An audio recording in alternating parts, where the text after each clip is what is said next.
Rolls-Royce, known for creating the most luxurious cars in the world, is a dream for the wealthiest individuals. But here's a surprising twist. The man behind Rolls-Royce, the epitome of luxury, started his journey in poverty and child labor. The incredible story of Rolls-Royce's founder is not just about cars, it's about resilience, grit, and turning dreams into reality. Let's rewind to 1863 in a small village in England, where a boy named Henry Royce was born. When he was just 4 years old, his father's business collapsed, and his family was forced onto the streets. But that was just the beginning of his troubles. At the age of 9, Royce lost his father, and his mother had to work as a maid to make ends meet. Young Henry had no choice but to deliver newspapers to survive. It seemed like his future was filled with darkness. But then, at the age of 14, something miraculous happened. One of his aunts saw potential in him. She went to the Great Northern Railway Company and, for just £20, secured an apprenticeship for him.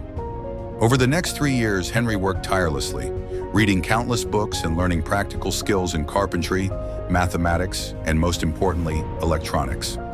By the age of 17, Henry Royce had become a capable mechanic.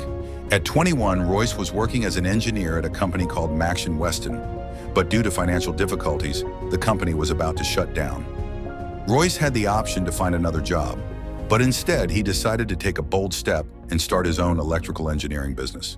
With just £20 in savings, he opened a small office in Manchester and started the company F.H. Royce & Company, bringing in his friend Ernest Claremont as a partner. In the early days, Royce took on any job he could find, from repairing sewing machines to doing electrical fittings. But then he noticed a growing demand for electrical lighting and fittings. He shifted his focus to manufacturing lamp holders and electric doorbells, and that decision changed everything. By 1900, the company's sales had crossed £20,000. At 38, Royce had a family and was planning to build a massive factory. But just as things were looking up, a twist in the story occurred. In 1901, German and American companies entered the British electronics market, creating intense competition.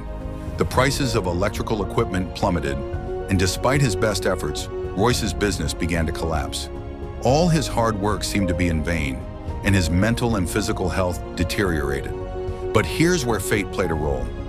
Royce sought advice from a doctor who simply told him to get some fresh air, and even suggested buying a car to help him travel without exerting himself. Royce took the doctor's advice, took a vacation, and bought a French-made car called the Dion. However, this car was a disaster, noisy, inefficient, and prone to overheating. For someone like Royce, who demanded perfection, this car was substandard. So what did he do? He began making modifications. And in doing so, Royce inadvertently designed an entirely new car, superior to the original Dion in every way. That's when it hit him. He could build his own cars. Royce assembled a small team and began designing his own car. The result? A car with a 10-horsepower engine and 2 cylinders. It was quiet, light, durable, and reliable. Qualities never seen before in a car. On April 1st, 1904, Royce's first car was road-tested, and it passed the test with flying colors, covering a distance of 50 kilometers without any issues. Royce continued to refine his cars, and soon, the world-class vehicles he had envisioned were a reality. But Royce couldn't do it alone. Enter Charles Rolls, the second hero of this story. Rolls was a passionate motorist and had already built a successful business selling superior quality cars. While attending an exhibition, Rolls came across Royce's cars and was so impressed that he immediately saw potential. After seeing the cars in person, he told a business partner, "I have found the greatest engineer in the world." Just 3 months later, Rolls and Royce entered into a joint venture to sell Royce's cars, which were soon named Rolls-Royce. In March 1906, Rolls-Royce Limited was officially established, and the first 4 models, the 10, 15, 20, and 30 horsepower cars, were made available. Rolls believed that the best way to market these cars was to participate in racing tournaments, so they entered prestigious events like the Isle of Man Tourist Trophy and won. Not only did they win races, but Rolls-Royce also set new speed records. By the end of 1906, Royce unveiled the Silver Ghost, a car with 40 and 50 horsepower and 6 cylinders, which was so smooth and quiet it was compared to a ghost. Rolls-Royce became an icon, and the Silver Ghost was its crown jewel. They tested it rigorously, driving it for 24,000 kilometers without a single issue. The whisper test, where a coin was balanced on the bonnet while driving, proved the car's smoothness. The Silver Ghost became the car of choice for royalty, industry leaders, and the wealthy elite.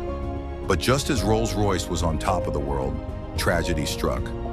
On July 12, 1910, Charles Rolls tragically died in an airplane crash, becoming the first person in Britain to die in a plane crash. Royce was devastated by the loss. To make matters worse, in 1911, he was diagnosed with cancer and given only 3 months to live. Despite his condition, Royce continued to work from his bed, improving the design of the Silver Ghost. Miraculously, Royce survived, and when he recovered, he made further improvements to the car, including increasing ground clearance and enhancing the suspension. Amidst all this, Rolls-Royce introduced a mascot, the Spirit of Ecstasy. The figure represented grace, freedom, and speed, symbolizing the elegance of Rolls-Royce cars. The company's profits soared, and by 1913, they were making significant strides. But then came the First World War. The war brought the economy to its knees, and many feared that Rolls-Royce wouldn't survive. But Rolls-Royce adapted. They modified the Silver Ghost into an armored car for military use, and these cars played a crucial role in the war, saving lives and performing vital operations. Rolls-Royce didn't stop there. They ventured into aircraft engine manufacturing, with the Eagle engine becoming a game-changer. By the end of the war, Rolls-Royce was supplying engines to the British Air Force, which gave them a significant advantage in aerial combat. Despite facing numerous challenges, including the Great Depression and increased competition from brands like Bentley, Rolls-Royce emerged victorious time and time again. They acquired Bentley in 1931, launched iconic cars like the Phantom, and became the symbol of luxury. Rolls-Royce continued to grow, adapting to changes in the world, but never losing sight of its founding principles of quality, innovation, and luxury. Today, Rolls-Royce is synonymous with the ultimate luxury, a car that represents perfection, a masterpiece that symbolizes the relentless pursuit of excellence. In conclusion, the story of Rolls-Royce is not just about a car. It's a tale of never giving up, of rising from the ashes, and of turning dreams into reality. No matter where you start, it's your persistence, your drive, and your belief in yourself that can take you to unimaginable heights.